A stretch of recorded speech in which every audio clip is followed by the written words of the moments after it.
할렐루야.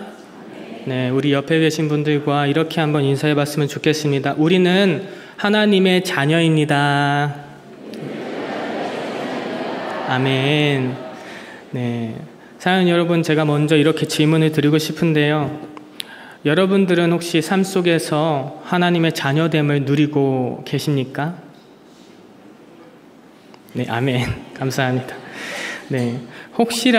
그런데도 혹시라도 우리의 삶 속에서 하나님의 자녀로서 주시는 참된 기쁨과 평안을 누리지 못하시는 분들이 계시다면 오늘 말씀을 통해서 삶 속에서 하나님의 자녀됨을 누리시는 은혜가 있으시기를 주님의 이름으로 간절히 소망합니다.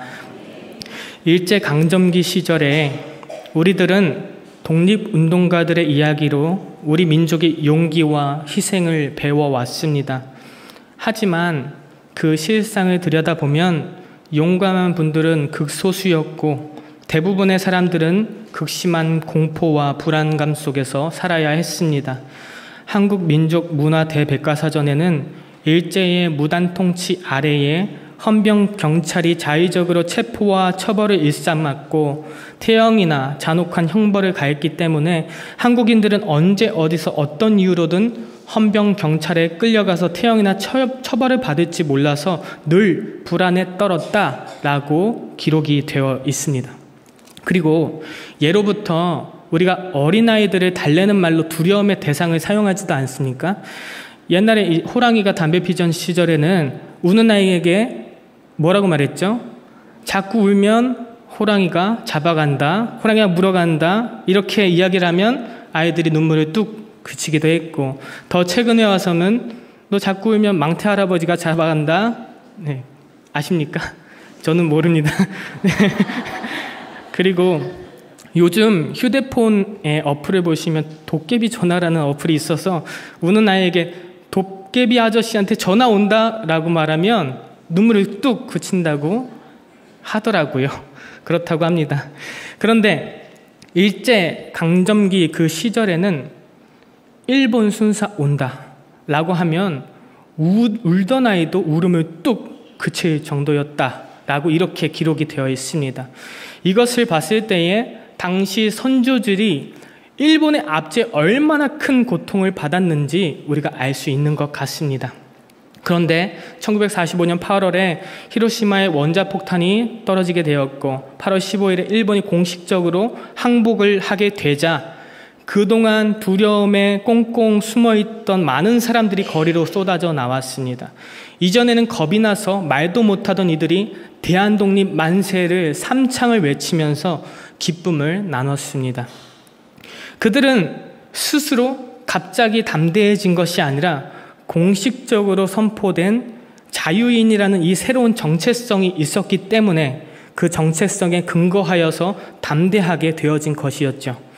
사랑하는 여러분, 우리 역시 하나님의 자녀라는 신분을 진정으로 믿는다면, 그리고 이 신분은 그 무엇도 빼앗을 수 없다는 것을 믿는다면 우리가 세상에 우겨싸움을 당할지라도 우리는 담대함을 가지고 살 수 있다는 사실을 믿으시기를 소망합니다. 그런데 오늘날 우리의 신앙의 모습은 어떠할까요? 저는 오늘날 우리 신앙들의 모습도 어쩌면 일제강점기 시절에 억압되었던 선조들의 모습과 크게 다를 바 없다라고 생각을 해보게 되었습니다. 그 이유로는 지금 우리들의 사회, 정치계, 법조계, 의료계, 예술계, 교육계, 군사계, 체육계, 사회복지계, 행정계, 이 모든 우리가 속한 사회의 모든 영역들은요, 세상의 권세가 지배하는 구조 속에 있습니다. 성과와 결과 중심, 비교와 경쟁, 평가와 외적 기준들이 우리를 무겁게 짓누르고 있습니다. 이러한 세상의 권세 아래 놓인 외적 기준에 휩쓸리다 보면요, 결국에 우리들의 인생의 방향도 돈, 인기, 명예, 권력과 같은 것들을 향하게 마련인 것입니다.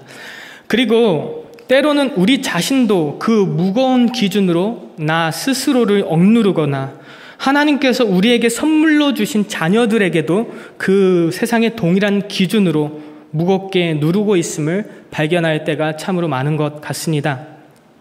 제가 교회학교 고등부를 섬겼을 때에 고등부 아이들이 세상이 감당하지 못하는 믿음의 사람들이 되기를 소원하는 비전이 제게는 있었습니다. 세상의 어떠한 기준과 가치보다도 하나님을 가장 사랑하는 아이들이 되어지기를 간절히 기도했습니다. 그런데 너무나도 많은 아이들이 학업을 위해서 수련회도 빠지고 주일 예배에 빠지는 것을 선택하였고 그 아이들은 학원의 시스템상 어쩔 수 없다는 이야기를 했습니다.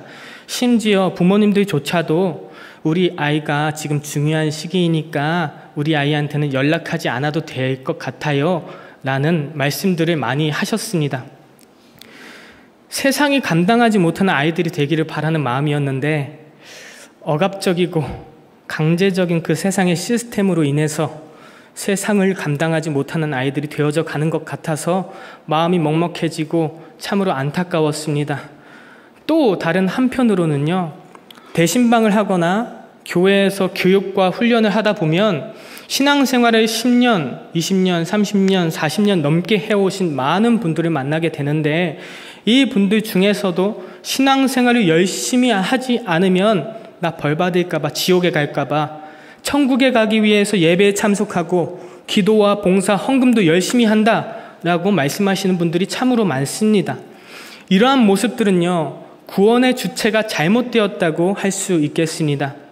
우리의 구원의 주체는 오직 예수 그리스도이신데 내가 나의 구원의 주체가 된 모습인 것입니다. 나의 신앙생활이 구원의 조건인 것처럼 느끼다 보면요, 내 신앙생활이 조금이라도 소홀해지게 될 때에 구원의 확신이 흔들리게 되고 혹시 하나님께서 나를 버리시지는 않을까? 내가 구원을 잃어버리지는 않을까 하는 불안감에 시달릴 수 있는 것입니다. 이런 불안감 속에서 드린 예배와 기도, 봉사들은요, 점점 습관이나 의무로 변해져 가고 결국에는 신앙의 참된 기쁨과 감격까지도 잃어버리게 되는 것입니다. 이러한 신앙의 모습은 마치 일제감정기 시절에 언제 어디서 순사에게 끌려갈지 몰라서 늘 불안에 떨던 우리 민족의 모습과도 닮아 있다고 생각을 해보았습니다. 그처럼 우리도 신앙의 기쁨과 자유를 누리기보다는 혹시 벌을 받을까 봐 두려워서 억지로 예배를 드리기도 하고 전도도 하고 기도도 하고 헌금도 하고 봉사할 때가 많은 것 같습니다. 물론 신앙의 실천을 위해서 애쓰는 그 노력 자체가 참 잘못된 것은 아닌 것 같습니다. 그런데 문제는 우리의 신앙이 기쁨이나 감사가 아니라 두려움과 불안에서 비롯되어질 때에 그 열심이 점점 의무감이나 습관으로 변질되어진다는 점입니다.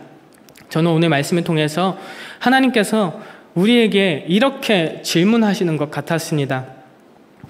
너는 너의 일상 속에서 정말로 나의 자녀된 삶을 누리고 있니? 너의 마음에는 참된 기쁨과 참된 감사와 만족과 평안이 가득하니? 저는 이 시간 저와 여러분들 모두가 하나님의 자녀로서 그분이 주신 감사와 기쁨, 만족과 평안을 온전히 누리며 살아가시기를 간절히 소망하는 것입니다. 그렇다면요, 이렇게 우리가 이 세상 한가운데서 어떻게 하나님의 자녀로서 참된 정체성을 누리면서 살아갈 수 있는 것일까요? 먼저 오늘의 본문 배경을 살펴보기를 원하는데요. 오늘 우리가 읽은 요한일서가 기록될 당시에는요, 교회는 심각한 혼란과 위기 속에 있었습니다. 특히 이 영지주의란 이단 사상이 펴지면서 영과 육체를 극단적으로 분리하여 영적인 것은 선하고 육체적이고 물질적인 것은 악하다고 가르쳤습니다. 이러한 잘못된 가르침은요, 성도들에게 신앙의 삶에 부작용을 일으켰습니다. 두 가지의 극단적인 모습을 낳았는데요. 첫 번째로는 극단적 쾌락주의입니다. 일부 사람들은 육체는 본래 악함으로 육체가 무엇을 하든지 영혼의 구원과는 상관없다고 주장하면서 음주 가무에 빠지고 성적인 욕망을 거리낌 없이 따라가며 탐욕스러운 소비와 쾌락을 마음껏 즐겼습니다. 결국에는 도덕적 기준이 지켜지지 않았고 자신의 욕심과 욕구대로 마음대로 살아가는 삶으로 나아가게 되었습니다. 두 번째는 극단적인 금욕주의였습니다. 반면에 또 다른 이들은 육체와 물질은 악하기 때문에 모든 육체적 욕구와 즐거움을 철저하게 억제해야 한다라고 주장을 했습니다. 그래서 이들은 인간의 자연스러운 욕구조차도 인정하지 않았고 결혼과 가족 생활마저도 영적인 성장에 방해된다고 여겨서 수도원에 들어가거나 동굴에 들어가거나 또 기둥 위에 올라가며 그렇게 생활을 했습니다. 그렇게 금욕과 독신의 삶을 선택했습니다. 이처럼 마음대로 살아도 괜찮다라는 쾌락주의와 모든 욕구를 억제해야 한다는 금욕주의가 교회 안에 동시에 퍼지게 되면서 건강한 신앙과 삶의 균형이 무너지게 된 것입니다. 이처럼 쾌락주의는 욕망에 끌려다니면서 결국은 죄의 노예가 되었고 금욕주의는 억압과 두려움 속에서 참된 기쁨을 누리지 못하게 만들었습니다. 그 결과 많은 성도들이 하나님의 자녀로서의 정체성을 잃어버리게 된 것입니다. 사도 요한은 이런 혼란과 위기 속에서 성도들에게 여러분들은 하나님의 자녀입니다 라고 선포하면서 하나님의 자녀라는 신분과 그에 합당한 삶을 다시 회복하라고 권면하고 있는 내용이 바로 오늘 본문인 것입니다. 오늘 하나님의 자녀됨을 누리는 삶, 이것을 본문을 통해서 세 가지로 나누어서 함께 나누어 보고자 합니다. 먼저는 첫 번째로 자녀의 신분을 누리는 것입니다. 1절 상반절에 사도 요한은 먼저 이렇게 외칩니다. 보라, 아버지께서 어떠한 사랑 우리에게 베푸사 하나님의 자녀라 일컬음을 받게 하셨는가. 여기서 보라라는 단어 에이도는요, 단순히 주목하라는 의미를 넘어서서 감격과 놀라움이 담긴 감탄사입니다. 요한은 우리에게 하나님의 크고 놀라운 사랑을 깊이 묵상하면서 감동하라고 권면하고 있는 것입니다. 우리가 하나님의 자녀가 된 것은 우리의 노력이나 자격, 우리의 선행 때문이 아니었습니다. 오직 하나님의 일방적이고 조건 없는 사랑, 아버지의 은혜로 이 신분을 얻게 된 것입니다. 또 본문에서 자녀라는 표현은요, 헬라어로 테크논인데요. 단순히 보호받는 존재가 아니라 진짜 후손, 진짜 가족, 곧 가족의 일원을 의미합니다. 하나님은 우리를 피조물이나 종이 아니라 가족으로 받아주셨음을 믿으시기를 소망합니다. 제임스 패커는요, 그의 저서 하나님을 아는 지식에서 이렇게 말합니다. 입양은 복음이 주는 가장 고귀한 특권이다. 여기서 입양은 양자 교리를 말하는 것이죠. 그리고 제임스 패커는 입양이 칭의보다도 더 높은 개념이라고 설명을 합니다. 칭의가 법적으로도 죄 없다, 의롭다라는 선언이라면 입양은 더 나아가서 하나님께서 내가 너를 자녀 삼아 줄게, 가족으로의 초대이기 때문입니다. 복음은 단순히 잘못을 용서받는 수준을 넘어서서 관계의 회복을 의미합니다. 죄로 인해서 단절되었던 하나님과의 관계가 회복되어지는 것이 바로 종에서 자녀로서의 신분의 변화인 것입니다. 복음은 우리가 하나님의 법을 잘 지켜서 우리가 종이 되는 것이 아니라 예수 그리스도 안에서 자녀로 입양되어지는 것입니다. 구약 성경에서는 하나님을 주로 신, 왕, 주인으로 묘사를 했지만 신약에 와서 예수님께서 제자들에게 너희는 이렇게 기도하라 라고 말씀하시면서 하늘에 계신 우리 아버지여 라고 가르치심으로 아버지라는 이름이 하나님의 이름의 중심이 되어졌습니다. 바울도 갈라디아서 4장 7절에서 이렇게 말하는데요. 같이 한번 읽어봤으면 좋겠습니다. 읽겠습니다. 시작. 그러므로 내가 이후로는 종이 아니요 아들이니 아들이면 하나님으로 말미암아 유업을 이을 자니라. 아멘. 이 말씀은 우리가 하나님 앞에서 더 이상 두려움에 얽매인 종이 아니라 사랑받는 자녀임을 분명하게 선언하고 있습니다.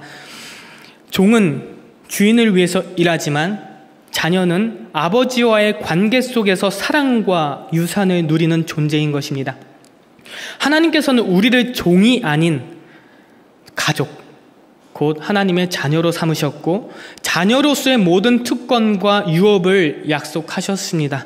사랑하는 여러분, 우리의 신분은 이미 확정된 하나님의 자녀입니다. 우리에게 주신 자녀의 신분을 기쁨과 확신으로 누리셨으면 좋겠습니다. 이제 우리는 종처럼 열심히 살아서 자녀가 된다라는 생각에서 완전히 벗어나야 되는 것입니다. 하나님께서 이미 우리를 자녀로 삼아 주셨으니 주어진 자녀의 신분을 가지고 이제는 기쁨과 확신으로 누리면서 살아가는 것이 우리들의 신앙의 본질인 것입니다. 하나님의 자녀라는 신분은 두려움이나 의무감이 아닙니다. 사랑과 은혜 안에서 누리는 자유와 평안한 삶을 의미합니다. 하나님과의 관계는 조건을 채우려는 노력이 아니라 이미 주어진 사랑의 신분에서 시작되는 것입니다. 우리가 나는 하나님의 자녀입니다 라는 그 확신을 가지게 될 때에 이것이 우리의 신앙의 출발점이 되는 것입니다.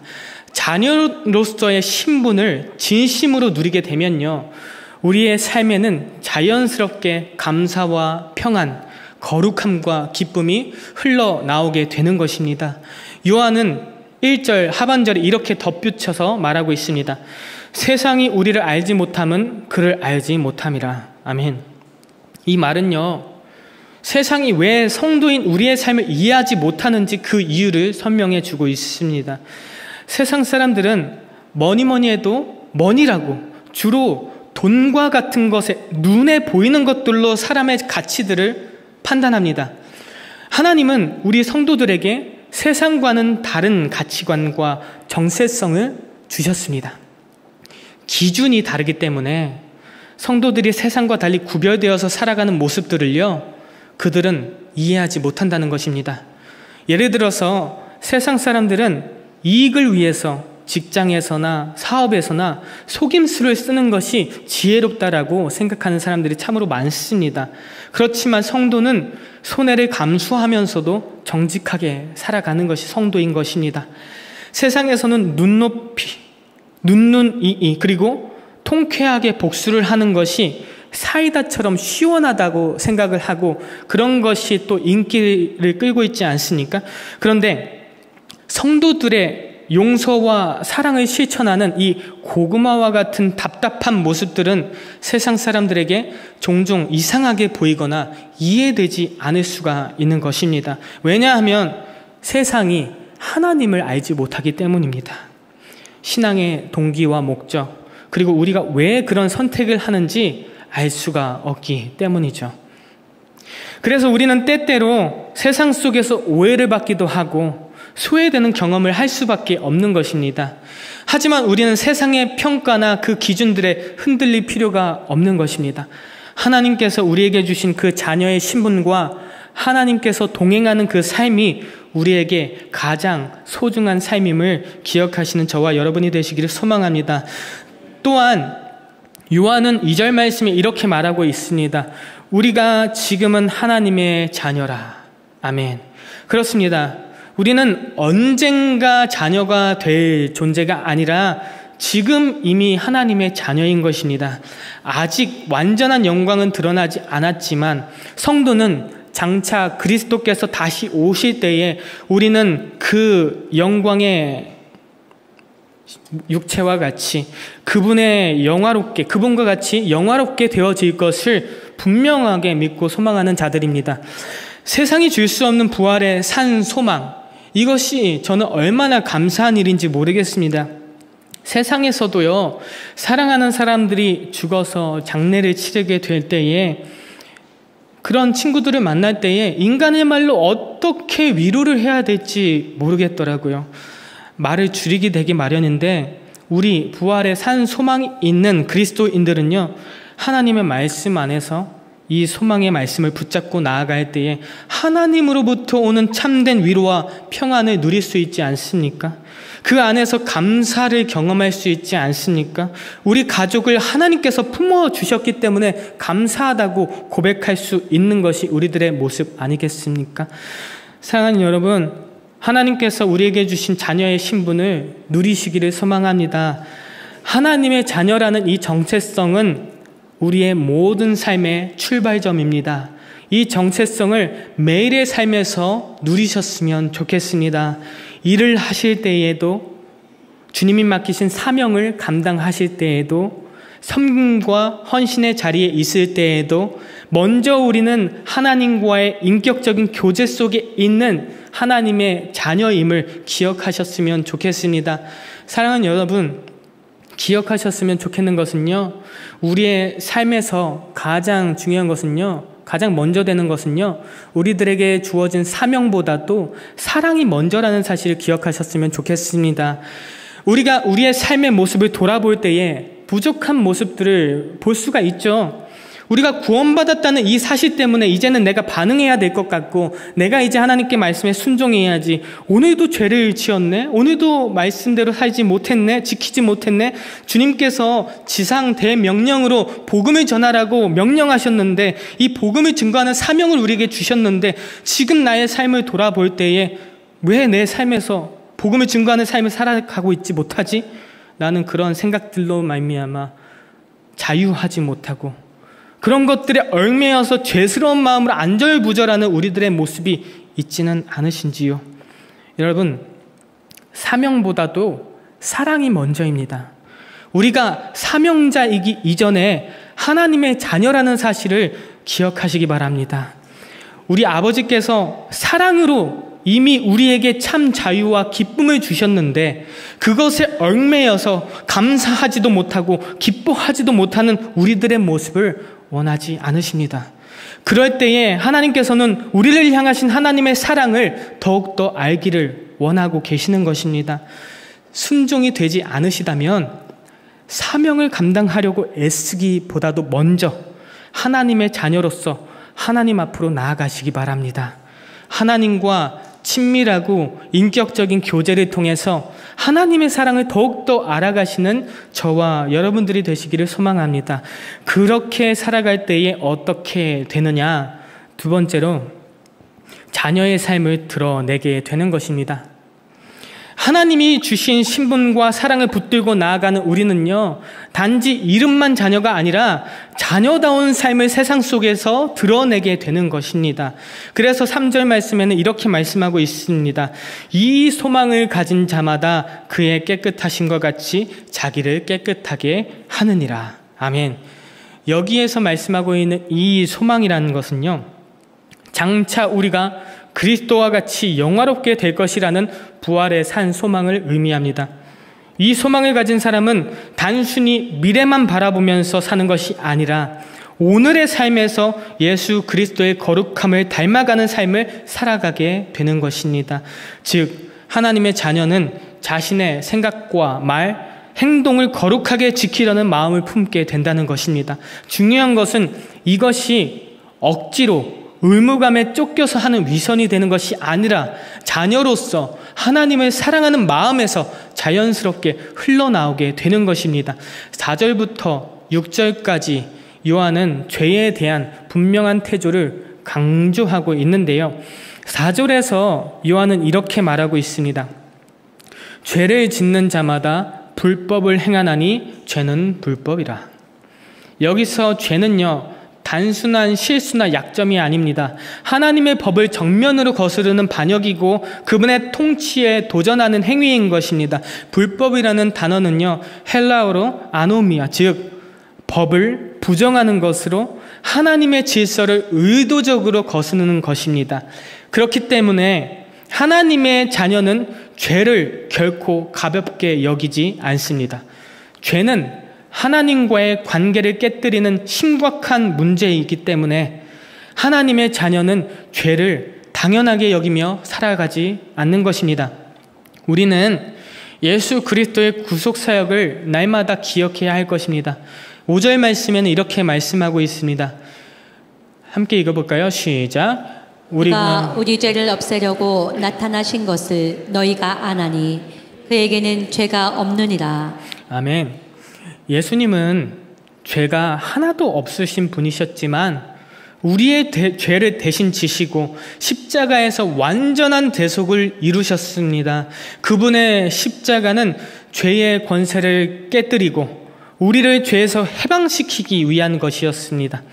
예수님께서 우리 죄를 없애기 위해서 이 땅에 오셨기 때문에 그분을 믿고 그 안에 거하는 자는 죄와 타협하지 않고 죄와의 싸움을 이어가게 되는 것입니다. 예수님께서 십자가를 지실 수밖에 없는 이유가 있으셨죠. 혹자들은 예수님께서 십자가에서 죽으시는 행위가 왜 필요하냐? 하나님께서는 전지전능하시지 않느냐? 하나님께서는 불가능함이 없지 않으시냐? 완전하시지 않느냐? 그런데 굳이 십자가에서 돌아가실 필요가 있으셨느냐? 라는 이야기를 하면서 십자가의 사건을 혹시라도 퍼포먼스적인 요소가 아닐까라고 생각하는 사람들이 참으로 많습니다. 그렇지만 반드시 우리 예수님께서 십자가에서 죽어 주셨어야만 가능합니다. 왜냐하면 예수님의 십자가의 은혜는요, 하나님의 성품을 우리에게 가르쳐주고 계시기 때문입니다.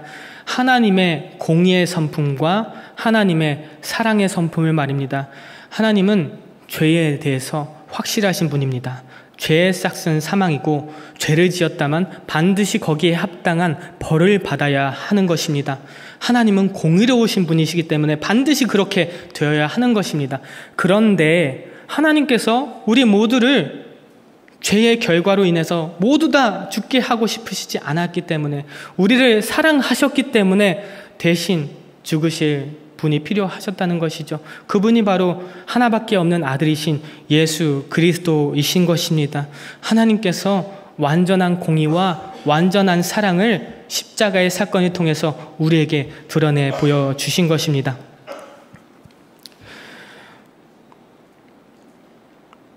요한복음 1장 12절 말씀에 보시면요, 영접하는 자 곧 그 이름을 믿는 자들에게는 하나님의 자녀가 되는 권세를 주셨으니, 아멘. 예수를 믿는 우리들에게 하나님의 자녀가 되는 권세를 주셨음을 믿으시기를 소망합니다. 이제는 우리가 하나님의 자녀가 되는 권세를 가지고 세상 권세와 싸워 이길 수가 있는 것이죠. 물론 우리가 완벽하게 죄 없는 삶을 살 수는 없습니다. 하지만 하나님의 자녀는요, 죄를 미워하고 죄를 짓는 자신을 돌아보면서 하나님께 나아가 회개하게 하고 다시 거룩함을 추구하는 삶을 살아가게 되는 것입니다. 이것이 바로 자녀다운 모습인 것입니다. 그렇기 때문에 하나님의 자녀는 더 이상 죄의 지배 아래 머무르지 않습니다. 그 예수님의 사랑이 너무나 값진 것을 알기 때문에 죄를 함부로 짓지 않는 것입니다. 죄를 미워하게 되는 것입니다. 예수님의 십자가와 부활은 단지 과거의 사건이 아니라 오늘 우리의 삶을 변화시키는 능력이 되는 것입니다. 우리는 이 구속의 은혜를 날마다 깊이 신뢰하고 죄에서 벗어나서 자유롭게 살아야 하는 것이죠. 6절 말씀에 보시면요, 그 안에 거하는 자마다 범죄하지 아니하나니 라고 말씀하고 계십니다. 이것은요, 단순히 한 번도 죄를 짓지 않는다는 뜻이 아니라 습관적으로 계속해서 짓는 그 죄 가운데서 살아가는 삶의 태도를 의미하고 있는 것입니다. 하나님의 자녀는 죄에 대해서 민감하고 그 죄의 습관을 벗어나려는 끊임없는 영적인 싸움들을 하게 됩니다. 이것은요, 인간의 의지만으로는 불가능하죠. 우리들 중에는 마귀와 싸워서 이길 사람이 단 한 명도 없습니다. 100이면 100, 100전 100패 하는 것이 다 우리입니다. 그런데 성령의 도우심과 하나님의 은혜로 말미암아 우리가 이겨 나아갈 수 있다는 것입니다. 우리들의 주변만 봐도 그렇지 않습니까? 심지어 나 자신의 모습만 봐도 그렇지 않습니까? 우리가 예수님과 우리가 하나님과의 관계가 친밀하지 않았을 때에는 우리가 똑같은 상황에서도 인내하지 못하고 감사하지 못하고 하나님을 찬양하지 못하는 우리들의 모습이었다면, 하나님과의 관계가 친밀한 우리들의 관계 속에서는 똑같은 상황이 주어졌을 때에 똑같은 상황 가운데에서도 인내할 수 있고 감사할 수 있고 하나님께 찬양할 수 있는 것이 바로 우리들의 모습 아니겠습니까? 우리가 성령 하나님의 함께 하심으로 도와주심으로 인해서 세상과 싸워서 이겨 나아가고 있다는 그게 증거인 것입니다. 그리고 하나님의 자녀는요, 죄에 기대지 않습니다. 연약함에 기대지 않습니다. 사람은 하나님과의 관계가 멀어져 있을 때에 사람은 연약하기 때문에 어쩔 수 없이 죄를 지을 수밖에 없어 하면서 그 연약함에 기대고 맙니다. 그 죄에 기대고 맙니다. 그런데 하나님과 정말로 친밀한 관계 속에 있다면요, 절대로 죄에 기대지 않습니다. 절대로 우리의 연약함에 기대지 않습니다. 오직 하나님께만 기대며 나아간다는 사실을 기억하셨으면 좋겠습니다. 그리고 마지막으로 7절의 말씀입니다. 7절의 말씀 같이 한번 읽어봤으면 좋겠습니다. 시작. 자녀들아, 아무도 너희를 미혹하지 못하게 하라. 의를 행하는 자는 그의 의로우심과 같이 의롭고. 아멘. 하나님의 자녀는 예수님의 의로움을 닮아가면서 삶에서 의와 선을 실천하게 됩니다. 이것처럼 자녀의 신분을 누리는 사람은 그 신분에 걸맞는 거룩함과 의로움, 그리고 죄와 타협하지 않는 삶의 태도를 통해서 세상 속에서 자녀다운 삶을 자연스럽게 드러내게 됩니다. 사랑하는 여러분, 하나님의 자녀로서의 신분을 누리며 그 신분에 합당한 거룩함과 의로움이 우리의 삶에서 자연스럽게 드러나시기를 소망합니다. 우리가 주님 안에 거할 때에 우리 안에 계신 성령 하나님께서 우리의 삶을 변화시켜 주시고 세상 속에서 하나님의 자녀로서 빛과 소금의 역할을 감당하게 하실 줄을 믿습니다. 하나님의 자녀는 단지 죄에서 멀리하는 것으로 끝나지 않고요, 반드시 의를 실천하는 삶을 살아야 합니다. 여기서 말하는 의는요, 단순히 도덕적인 행위 이상인 것입니다. 하나님과의 관계에서 흘러나오는 삶의 열매이고 또 자녀됨의 자연스러운 증거인 것입니다. 우리는 정직과 공의, 또 사랑과 자비, 용서와 화해의 열매를 맺는 사람들이어야만 합니다. 이러한 삶은 단순히 외적인 행위나 윤리적인 성숙이 아니라 하나님과의 깊은 교제 안에서 변화되어진 우리 내면에서 비롯되어지는 실천입니다. 하나님의 자녀는 세상 가운데의 거룩함을 드러내며 하나님의 성품을 본받아서 살아가는 존재들입니다. 사랑하는 여러분, 하나님의 자녀로 산다는 것은요, 단지 신분을 가지는 것으로 끝나는 것이 아닙니다. 그 신분에 걸맞는 삶, 곧 죄를 미워하고 의를 사랑하며 살아가는 그 구체적인 삶의 열매가 반드시 나타나게 된다는 것입니다. 물론 우리는 완전하지 않습니다. 이 길은요, 우리가 가는 지금 이 길은요, 성화의 여정인 것이고 때로는 넘어지고 실수할 수도 있습니다. 그러나 중요한 것은요, 그 방향을 바르게 설정하고 하나님의 은혜와 성령의 도우심을 구하면서 계속해서 나아가는 것입니다. 이러한 삶을 통해서 우리는 세상 속에서 하나님의 자녀로서의 정체성을 더욱 분명하게 드러낼 수 있습니다. 죄를 미워하고 의를 사랑하는 우리의 삶이 세상의 거룩함을 비추고 하나님의 영광을 드러내는 복된 증거가 되기를 간절히 소망합니다. 세 번째로는 자녀의 증거를 나타내는 것입니다. 비슷하지만 조금 다른데요. 사도 요한은 마지막으로 자녀됨의 가장 분명한 증거가 무엇인지에 대해서 말씀하고 있습니다. 그것이 바로 삶의 열매입니다. 하나님의 자녀라는 신분은요, 말로만 주장될 수 없습니다. 반드시 삶의 구체적인 증거로 나타나게 되고 그 핵심은 죄에 대한 태도와 사랑의 실천에서 드러나게 됩니다. 요한은 8절에서 아주 단호하게 말합니다. 죄를 짓는 자는 마귀에게 속하나니 여기서 말하는 죄를 짓는다는 것은요, 실수나 일시적인 잘못이 아니라 죄 가운데 머물면서 회개 없이 그것을 반복하는 우리들의 삶의 태도를 의미하는 것이고요. 죄는 단순히 도덕적인 잘못이 아니라 우리가 누구에게 속해 있는지를 보여주는 영적인 소속에 대한 문제인 것입니다. 마귀는 죄와 거짓, 분열의 근원이기 때문에 계속해서 죄를 행하는 자는요, 그 영향력 아래에 있게 되는 것입니다. 그렇지만 사랑하는 여러분, 예수 그리스도께서 이 땅에 오신 이유가 무엇입니까? 예수 그리스도께서 이 땅에 오셨어야만 하는 그 이유가 무엇입니까? 요한은 분명히 말합니다. 하나님의 아들이 나타나신 것은 마귀의 일을 멸하려 하심이라. 아멘. 주님은 죄와 거짓, 미움과 분열을 무너뜨리기 위해 오셨고, 그분 안에 거하는 자는요, 더 이상 마귀의 일을 따르지 않습니다. 그렇기 때문에 우리의 신앙은 단순한 윤리나 감정의 문제가 아니라 죄와의 영적인 전쟁이고, 우리는 예수 그리스도의 능력으로 죄를 이기면서 살아가야 한다는 것입니다. 이제 9절 말씀에서는 하나님의 자녀가 된 자 안에서 일어난 본질적인 변화에 대해서 말씀하고 있는데요, 우리 9절의 말씀을 함께 합독해 보도록 하겠습니다. 합독하겠습니다. 시작. 하나님께로부터 난 자마다 죄를 짓지 아니하나니 이는 하나님의 씨가 그의 속에 거함이요 그도 범죄하지 못하는 것은 하나님께로부터 났음이라. 아멘. 여기서 하나님의 씨는 성령과 또 말씀을 의미를 합니다.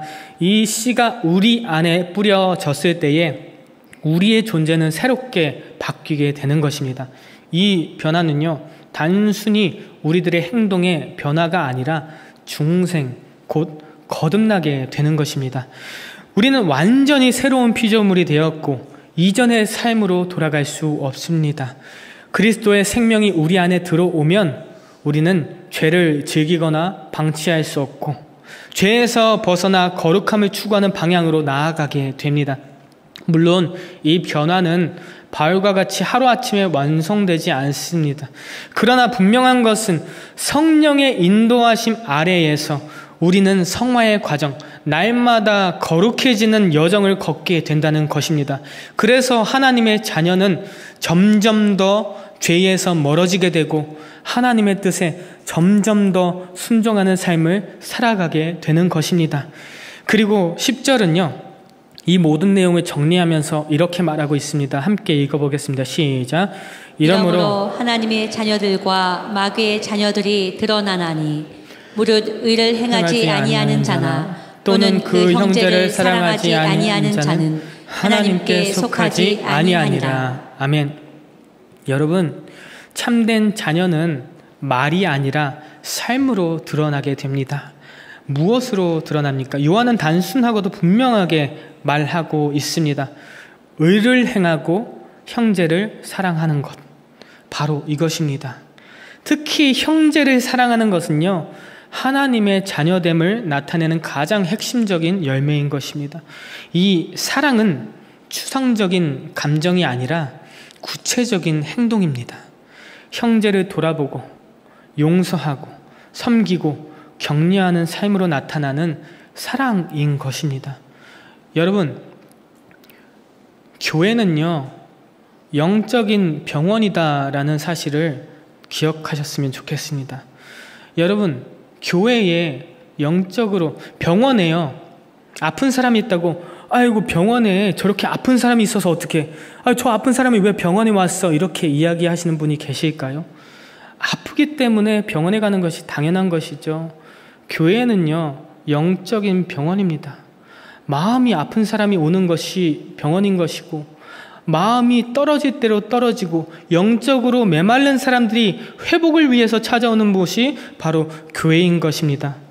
그런데요, 우리는요, 그렇게 회복을 위해서 찾아온 사람들에게까지도 서로 손가락질하고 비난하고 질투하고 시기하고 험담하고 용서하지 못하는 우리들의 모습이 있음을 보게 되어집니다. 그런데 여러분, 철이 철을 날카롭게 한다고 하시지 않았습니까? 반드시 우리와 우리의 관계를 통해서 하나님께서는 더욱더 온전하게 하시고 우리 모두를 성장시켜 가시는 분이 바로 하나님이십니다. 분명하게 영적으로 성숙하신 분이 있습니다. 그리고 영적으로 덜 성숙하신 분도 계십니다. 그런데 하나님께서는요, 이 관계를 통해서 돌보면서 인내하고 참으면서 영적으로 더욱더 성장하게 하시고 또 돌봄을 받으면서 사랑을 받으면서 무럭무럭 자라고 성장하게 하시는 분이 하나님이십니다. 누구 하나 불이익을 당하는 사람이 없이 모두 다 하나님께서 더욱더 온전하고 더욱더 아름답게 더욱더 선한 모습으로 성장하게 하시는 것이 우리 형제와 형제와의 관계라는 사실을 믿으시기를 소망합니다.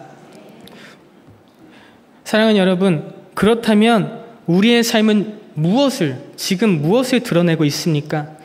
우리는 하나님의 자녀라고 고백하지만 실제로는 죄에 무감각하고 형제를 향한 사랑 없이 살아가고 있지는 않으신지요? 우리들의 삶의 모습 속에서, 우리들의 사역의 모습 속에서, 우리들의 업무의 모습 속에서도 우리가 하나님께서 나에게 주신 그 뜻을 온전하게 실행하고 지키는 것 같지 않는 모습에 자유하지 못하고 오히려 그것에 붙잡혀서 억압되어 있는 모습이 있지는 않으신지요? 혹시 오늘 예배를 드리는 것도, 혹시 오늘 기도를 하는 것도 누구를 위한 예배와 누구를 위한 기도를 드리고 계시는지 여쭤보고 싶습니다. 혹시라도 나를 위해서, 나의 행복을 위해서, 나의 아내를 위해서, 나의 상황의 어떠한 마음을 위해서 예배를 드리고 기도하고 계시는 않으신지요?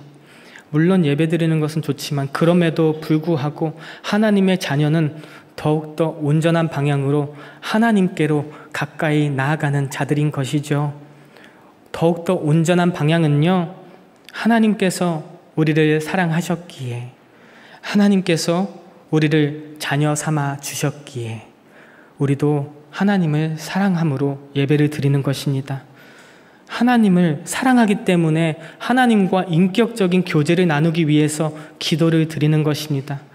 하나님을 사랑하기 때문에 우리가 봉사를 하는 것이고 헌신을 하는 것이고 우리가 헌금을 하는 것도 하나님을 사랑하기 때문에 우리의 마음을 드리는 것입니다.